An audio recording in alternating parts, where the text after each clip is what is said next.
As a confidant and coach to business leaders, I know a lot of people who are rich and miserable, and those on the opposite side of the spectrum. So let's pull it all together, shall we? We'll explore the intersection between wealth and joy. We'll look at the psychology, spirituality, and practicality of money, plus some of the things that make up a truly lucrative lifestyle. I'm your host, Mindy Kinnis, and this is the Lucra Life. All right, my friends, I have a very special guest with us today. Rich Christiansen is a thought leader, educator, mentor, entrepreneur, and humanitarian, one of my favorite types of people. He has founded or co-founded 51 businesses, of which 16 have become multi-million-dollar successes.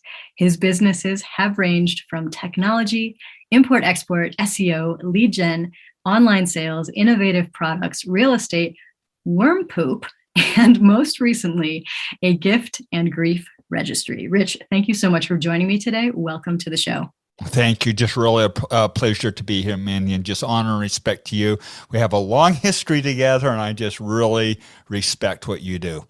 We do have a long history together. I was just reminiscing with Rich. We had met sometime years and years ago at some event, who knows which one it was. You and Sean had shared a stage together and so much fun. So here's where I want to begin with you. I talk a lot about entrepreneurship, wealth, mindset, all of these different things. And I always ask each one of my guests, how do you personally define wealth? For me, it shifted pretty dramatically through the years, Mindy, and it started out with the general answer, and that's accumulating assets, but it shifted dramatically out of that. David Brooks wrote a wonderful book recently called The Second Mountain, where he talks about fame and fortune getting to the top of the mountain. You get to the top of the mountain, it's very lonely and it's very hollow, and I can speak to truth of that. The second mountain is the mountain of impact and making and doing good. And again, I've got to the top of that mountain, and it's pretty meaningful, but it's less hollow.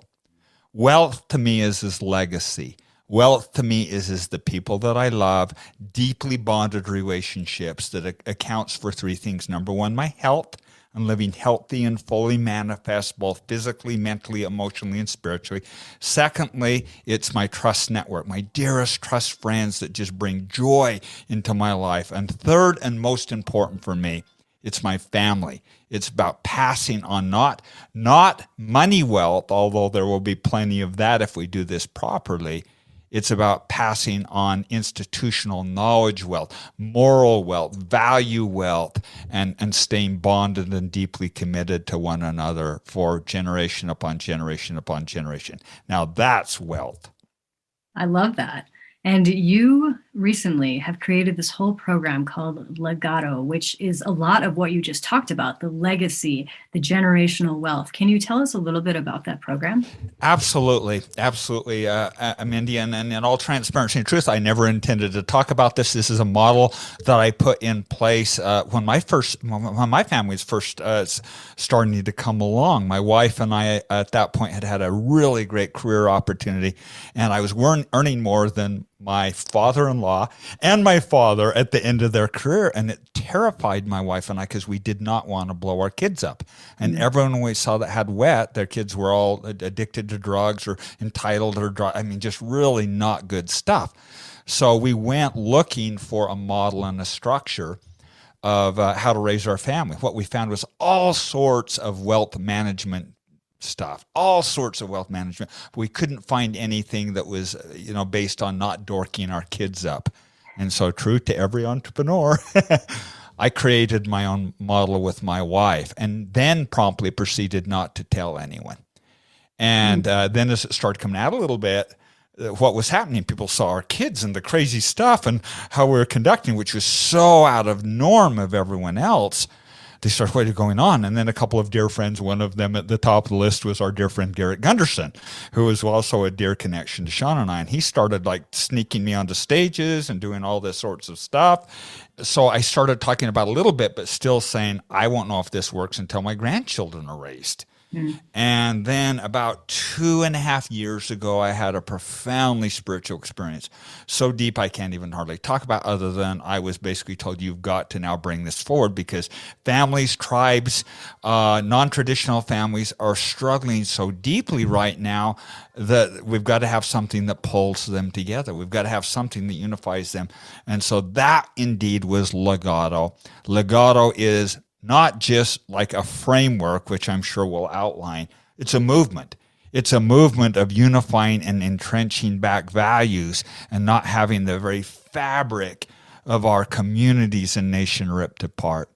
So that was a very long answer to it, Mindy, but that's kind of how this all came about.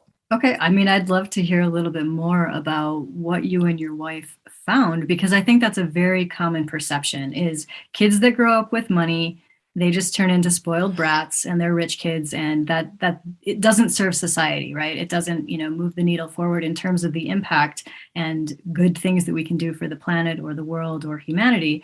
So what were some of the things that you did come across? Could I go through the framework with you quickly? That may make sense, and I commit not to do this. If you can give me 10 minutes, I'll do a really quick fly by at 10,000 foot. We are all good. You can take as much time as you would like. Okay, great. So here's the framework. The platform is values. We have values in educational institutions. I chair one of them. We have values in religions. We have values in the government. You have values in your business. But have you thought to clearly and crisply define the values that you have in your family, your non-traditional family, or even in your tribe and community?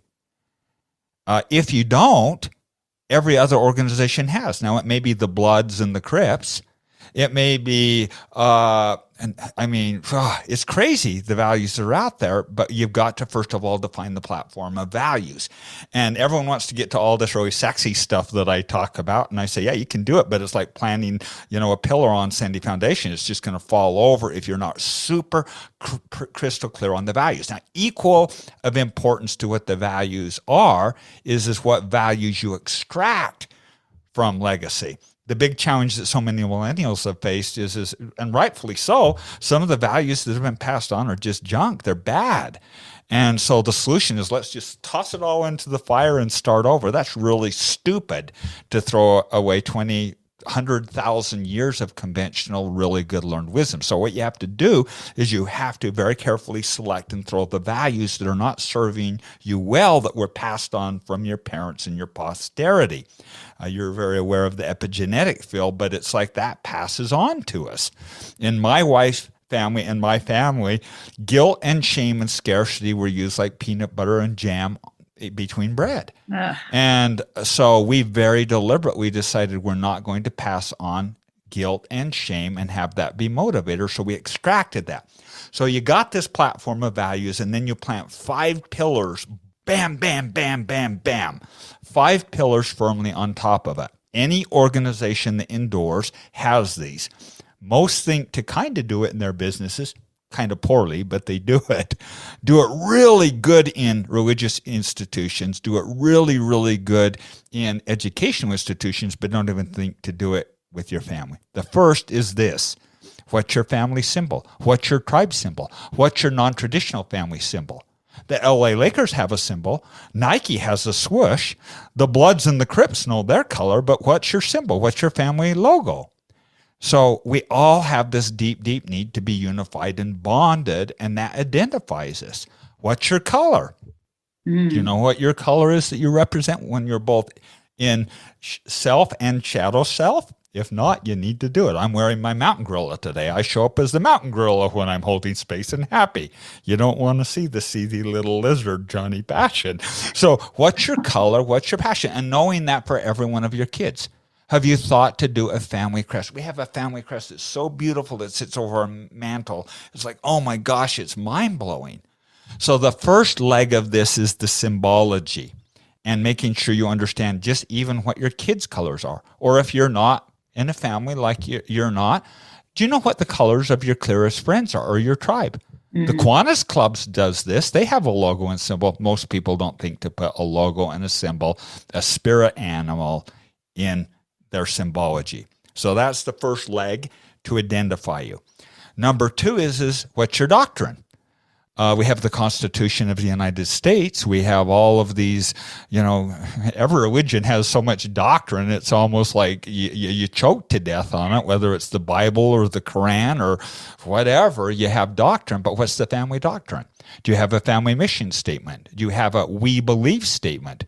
Do you have mantras and symbols? Live strong, die hard, defenders of the faith. Do the right thing, damn the torpedoes, and a mission statement that's hung in our family for 35 years. We didn't need to set a bunch of rules because the kids grew up self-regulating. I could tell you a bunch of stories about that, but we don't got time. So pillar number two is the doctrine. Now, again, you say, oh, don't have doctrine. Well, guess what? The LA Lakers have doctrine. Levi's has doctrine, and I think of most people knew what Levi's and Nike's symbols and doctrine was. Their values are so misaligned with mine, I refuse to wear them. I only brand the stuff that I believe in, and it carries a lot of weight. If you're driving a Subaru around town, what are you? Most of the time, it's outdoors people that buy Subarus. If you're wearing Patagonia, you're likely a mountain climber.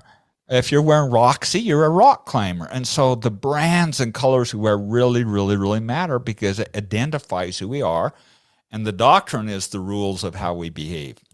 Does that make sense? So that's the first two pillars, is the symbology and the doctrine planted on the values. The third is the traditions, the cadence of tradition. We all love our traditions. And there's cadence of traditions that we have to have in place where we get together and we, get comfortable. And then there's these really, really special kind of almost sacred kind of things. In religion, it's like baptism and confirmations and all this stuff. And it really matters. And it's what we unify and hold on to. In families, we all go to Thanksgiving dinner, and God bless you, you change Aunt Mabel's terrible cranberry recipe, everyone will revolt, So very deliberately putting all these interesting little traditions in your family gives all this confidence and strength. And it can be as simple as asking your kids, what's the funny of the day? Or if you have young children, man, try missing their favorite song. You want to give them comfort and stability. Don't follow them around and drive them crazy, but at bedtime, read them their favorite goodnight story or tell them a fun little story. Kiss them on the forehead and read their song and watch. They'll want it every single night. Say a family prayer. Or in your community, have a cool little fist bump. That's symbology and also tradition. The gangs do that. Slap, there they go.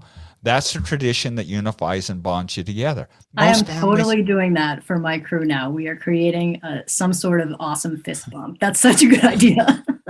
It will go so tight and so united. And this isn't new stuff. The Masters golf tournament, those guys, it's the most ugly golf vest ever wore. Guys kill to wear that little green ugly vest around with the most ugly logo ever created. Why? Tradition. And it means something and it stands for something. Anything that endures, as a matter of fact, I'll go so far to say it will not endure if you do not have the values defined, symbology, the rules of engagement, how you behave, and the traditions, the quick cadences, and then the very special ones as you advance and go deeper into the entity. It just doesn't endure. Nothing will endure without those key elements in place. And so if you want your dear friends to last, you better freaking define the values and the rules. Otherwise, someone will flagrantly do it. And then they won't even know or may not know because it's just like a big hodgepodge. It's a big hot mess of goulash that you're serving up for dinner. This is equally, if not more powerful, Mindy, for non-traditional families. It's my favorite group to work with is actually non-traditional families and tribes. The Kiwanis Club does this. M13 does this. Yeah.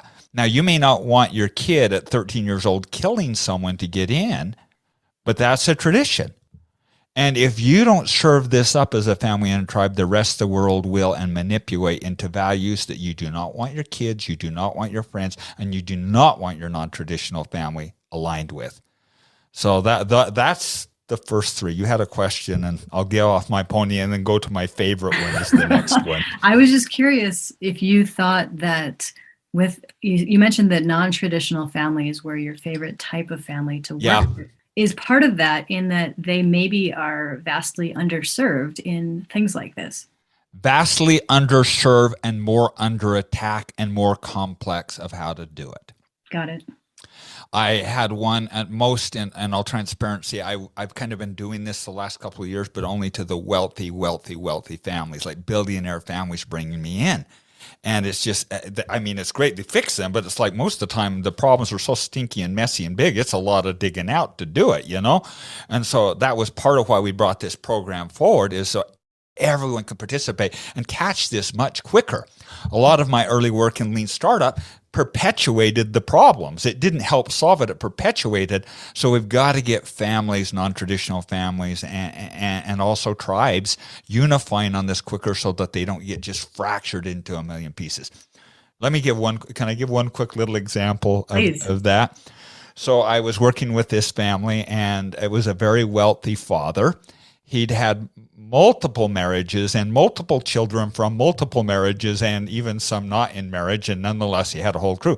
And he was kind of getting an older dude, and so he says, we got to fix this. And I got the long straw on to help fix it. So came in and had the family, and he basically bribed his whole family to come in, and all the collective, a hot mess. It was a hot mess.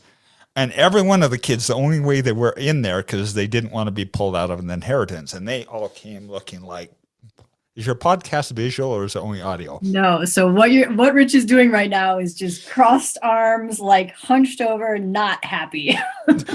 Not happy's putting it pleasant. That was a happy day, okay? They were not having any part of this, and it was ugly. There was one brother that was so angry and so frustrated about it, he refused. He didn't care if he got disinherited, but nonetheless, he didn't show up. So I kind of got into it, talking about values, whatever else, and I did this beautiful exercise. And it was, I need you each to draw what color, what food you are. Draw your food. If you're a food, what food were you? And then I went one step up from that. Okay, now you're not a food. Now you're a spirit animal. Draw your spirit animal. And so I'll do it. And says, brother's missing. We got to draw him. So they drew him. It was like this surfing cool dude. And then the next exercise was, okay, now we got to put symbology, because this is complicated. How are we going to do it? And so they picked the ocean theme, and they drew themselves all as their spirit animal, like drawing as the kind of animals. They were like whales and dolphins and all this stuff. And this one brother wasn't there, and they says, we've got to represent him. So they put him in the portion of his, like where the waves were crossing, because that's how they divided where the families genetically were crossed over. And they put him like riding one of the waves. It's just like this super cool with his tattoo surfing dude. You know exactly what happened to him. As soon as that was pulled out and he saw that he'd been represented, not only did he start talking to the family, but it healed it because he had been seen. Mm-hmm. The biggest need that we all have is not to be right, it's to be seen. And so putting him there instantly, it bonded, and that it wasn't, not that it wasn't perfect, but it healed a lot of the complexity of the relationships.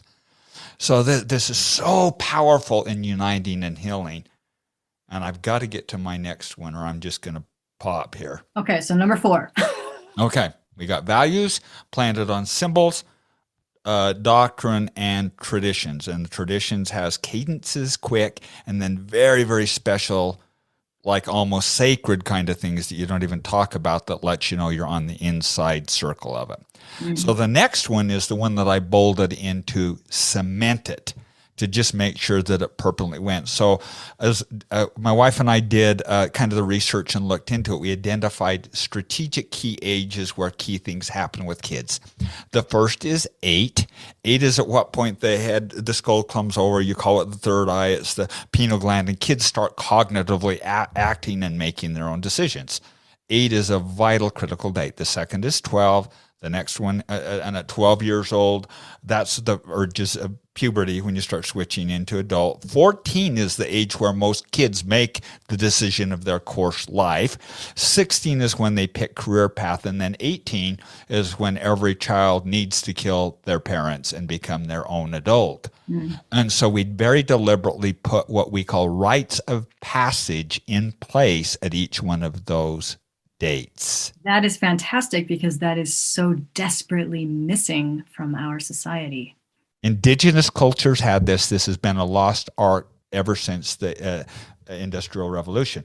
You think about that in the business sense, or you think about that as a sports team, or you think about that in all of these different areas. And you are absolutely correct in the fact that most people, at least that I'm aware of, don't think about those things in terms of family unit, family structure, and what a different dynamic that would create. Well, and tribes. You look at your community, your community, how you could deeply bond. Would it be of value, Mindy, for me to quickly go through what the rites of passage were for our family, what we did? I would love to hear what you specifically did. 8 years old. 8 is great date. The first time that the kid gets typically to go to dinner, it's probably something awful. And after dinner, we'd go away into a private room, and my wife, who was a nurse, would bring out the books, and we would talk dead straight open, holds no bar, as much as they wanted, about sex, about drugs. 8 years old? Huh? 8 years old. That's fantastic. Sex, drugs, bullying, technology, and opened all the conversation of hard dialogue at 8 years old, and it never stopped. There was never a forbidden, taboo, hidden, uncomfortable conversation in our family. I had 5 boys.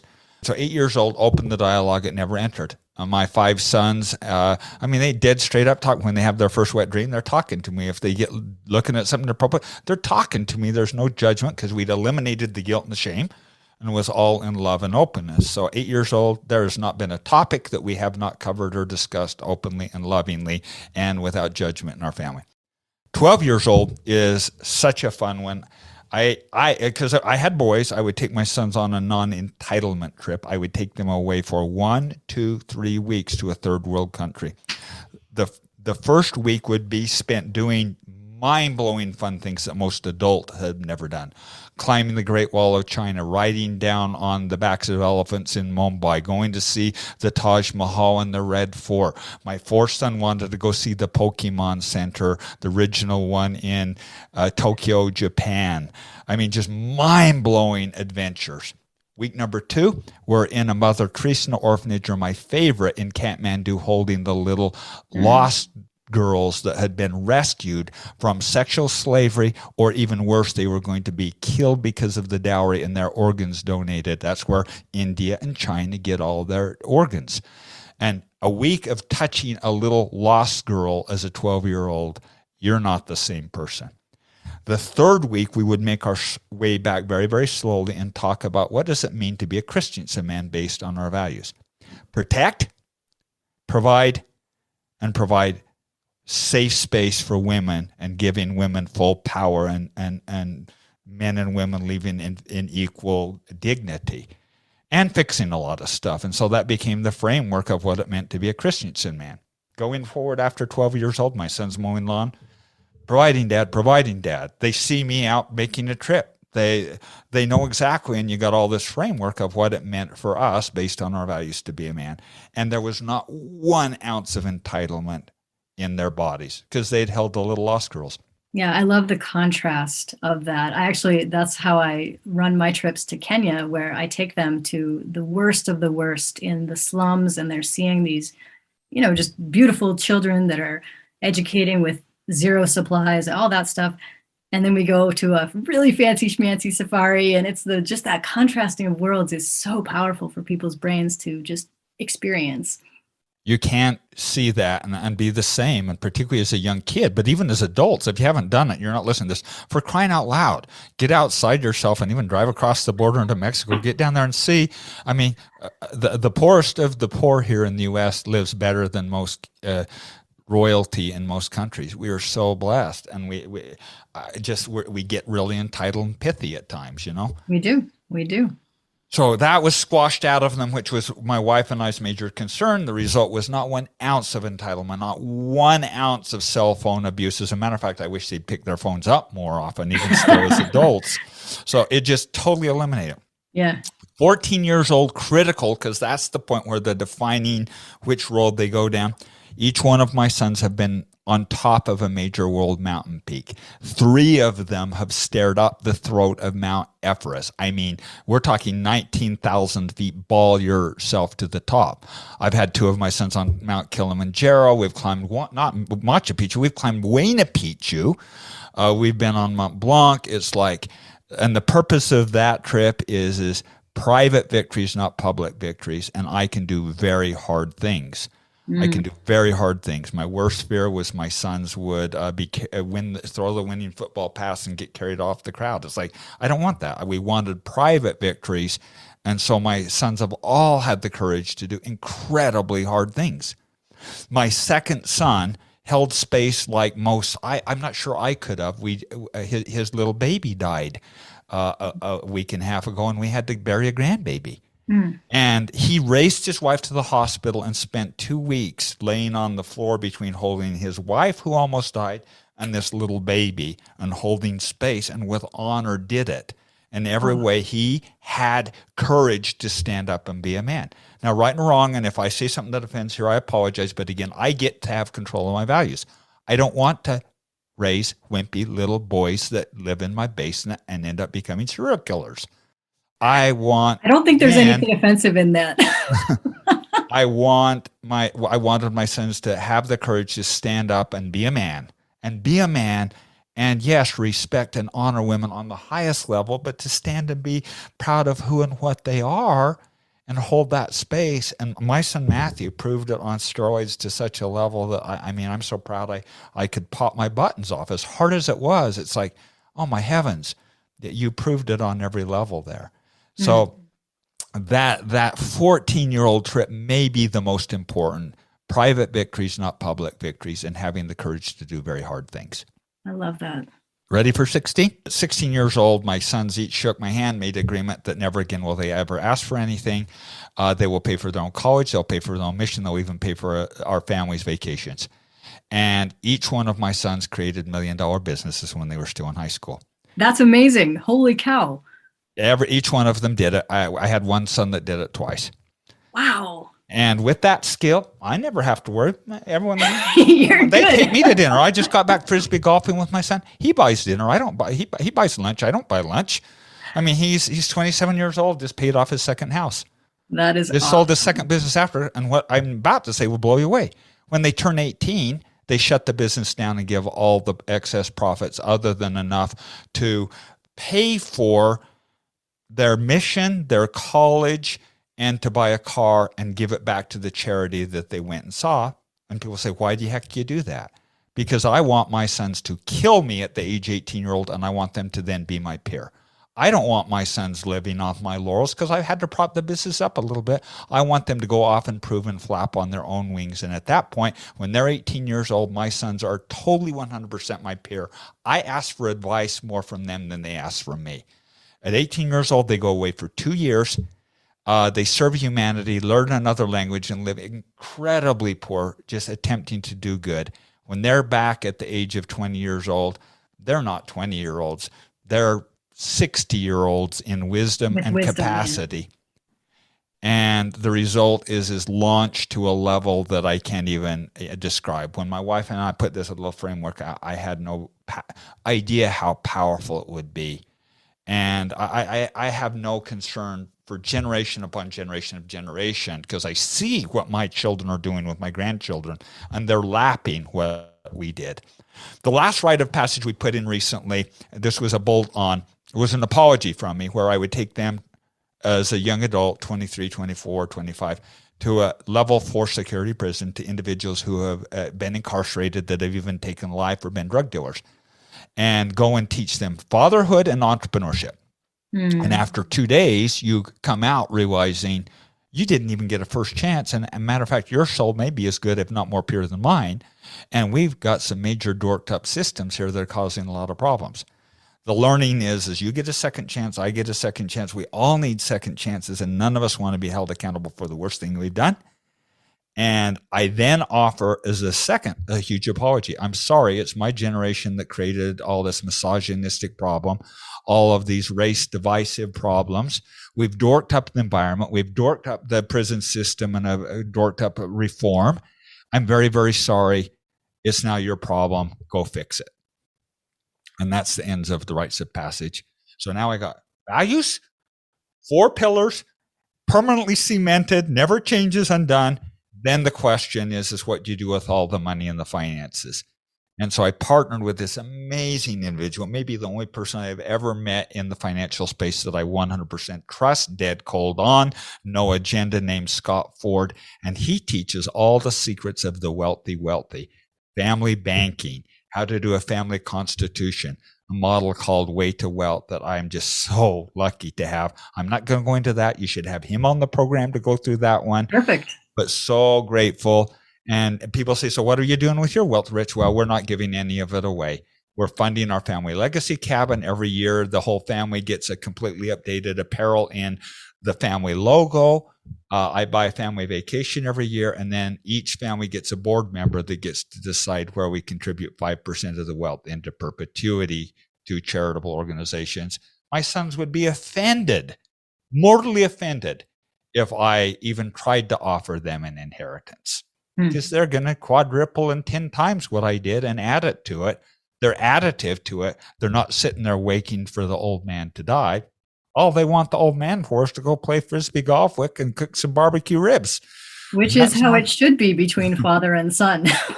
But it's not most of the time. No, it's not. So that was a real quick flyby, Mindy, and I hope I didn't blow you away or over talk it. But that's the model. That's the Legado Family framework. And what we built is all these such fun exercises and walking through of how to get to all the content so your family can indeed define the values, what you throw away, create your own symbol and logo, create your own spirit animals, your own doctrine, and by the end of the workbook and program, from nose to toes, cradle to grave, have what it took me like 10 years and literally hundreds of thousands of dollars to do, done like in a matter of just a short period of time.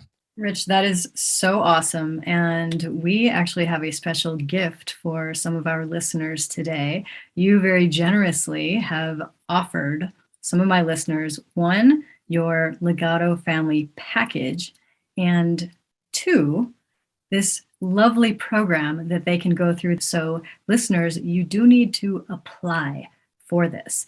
That will be at lucra.com/legado. lucra.com/legado. There will be links at this podcast episode. And Rich, could you talk a little bit about that kit that they get and what that program is? I got to tell you, this is the funnest thought leadership that I've ever done. We put this package that kind of staged into it. In that box is, number 1, a deck of super fun cards that you can just pull out and with any family member. So if there's any strain with your teenager, or even as adults are playing this, they'll pull it out and say, oh, if you were a food, what would you be? And then the next question is, what's a mistake that you've made that you regret? And the next is how have you learned of it? So all these fun questions in deck of cards. The second is this really fun little 52-week, almost little journal that you can go do and do all these super fun little exercises on steroids that's just playful and fun and bonds your family, your non-traditional family, or your tribe together. And the third is the bomb. The third is the freaking PHP bomb. It's all that I've been talking about. It's the workbook coupled to the online program. So you actually a bunch of training videos of me talking through with the exercises of how do you get your values, really fun. How do you connect with teenagers? How do you set up the rules? How do you get your spirit animal? And just all these fun little bite-sized exercises to walk you through this Legado Family framework. So that's what the box and the program is. And then the real kicker, that one that I think Andrea is having you give away, is actually an assisted program where we actually real-time live with other individuals will walk through it with you, with like-minded Legado members. That is freaking awesome and very, very generous. So thank you. Once again, that is for a lucky listener. You do have to apply. So go to lucra.com/legado to learn more about that and enter in your information. I will then let whoever wins know, and we will send you all this awesome stuff. Rich, this has been an absolute delight. I would like to ask, if people want to just learn more about you in general, where is the best place that they can go online? Well, first of all, I'm trying to hide, so I'd recommend don't find out about me. You know that they all want to know you. No, this isn't about me. It really isn't about me. This is not about me. This is not the Rich Dog and Pony Show. This is about stabilizing family and structure. So I'm not going to point you to me. I'm going to go hide as soon as I possibly can, which is very soon, I would add. I'd go to Legado, LEGADO, LegadoFamily.com. And there is a little on there, but oh gosh, you guys, I'm so excited for you. I can't even tell you. The first question you ask is wealth. I mean, I would give it, and I've done pretty well for myself. I'd throw it all away in 5 seconds and have this joyful, amazing family structure with my kids. I mean, they can't wait to be with me. My daughter-in-laws even hug me and kiss me on the forehead. And it's like, let's see, which am I going to take? Flying around in the fancy pants Learjet or getting that kiss? My grandchildren adore me. And my kids are naming all these grandkids after my wife and I. It's like, that's wealth. That's real wealth. It has nothing to do with money. I 100% agree. Once again, that's legadofamily.com to learn more, or you can apply for this very special package that Rich is offering at lucra.com/legado. Links to all that on my website at lucra.com with this podcast episode. Once again, Rich, this has been awesome. It's been great to reconnect with you. Thank you so much for your time, your wisdom, and really for what you've put together and this generous gift that you have offered to my audience. So grateful. Blessings. Thank you so much, Mindy. Ready to make your dream your reality? Let's build your business so you can do what you are here to do. I invite you to join my inner circle, the Lucra Collective, a community of like-minded entrepreneurs who got over the limiting belief that they needed to go it alone. Visit lucra.com to join today. That's lucra.com. Lucra, where wealth equals well-being.